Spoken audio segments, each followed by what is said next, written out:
वैदिक काल के बाद लगभग 600 ईसा पूर्व के आसपास भारत में शुरू हुआ एक नया युग, महाजनपदों का युग।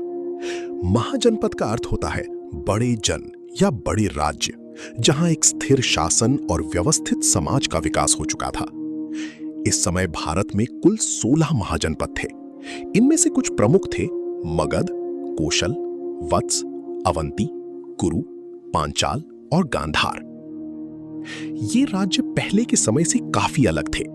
अब लोग एक जगह बसने लगे थे, शहरों का विकास दोबारा होने लगा था और राजनीति और शासन की व्यवस्था मजबूत हो रही थी। कुछ महाजनपदों में राजा का शासन था, जहां एक शक्तिशाली राजा निर्णय लेता था। लेकिन कुछ राज्यों में गणतंत्र जैसी व्यवस्था भी थी, जहां कई लोग मिलकर सभा के माध्यम से फैसले करते थे।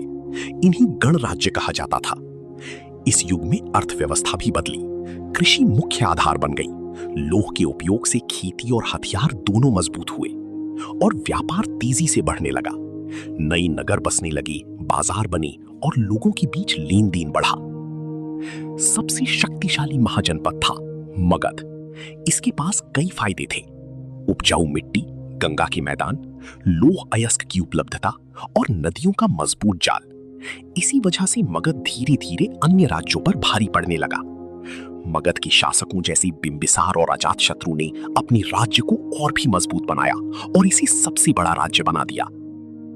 इस दौरान एक और बड़ा बदलाव हुआ, नई धार्मिक और दार्शनिक विचारों का जन्म। इसी समय जन्म हुआ गौतम बुद्ध और महावीर का, जिन्होंने समाज को नए रास्ते दिखाए: अहिंसा, त्याग और सत्य का मार्ग।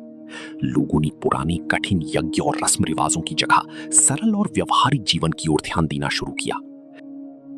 इस तरह महाजनपद काल ने भारत को दिया बड़े राज्यों का विकास, राजनीति का मजबूत आधार, शहरों की वापसी, व्यापार का विस्तार और नई धार्मिक विचार।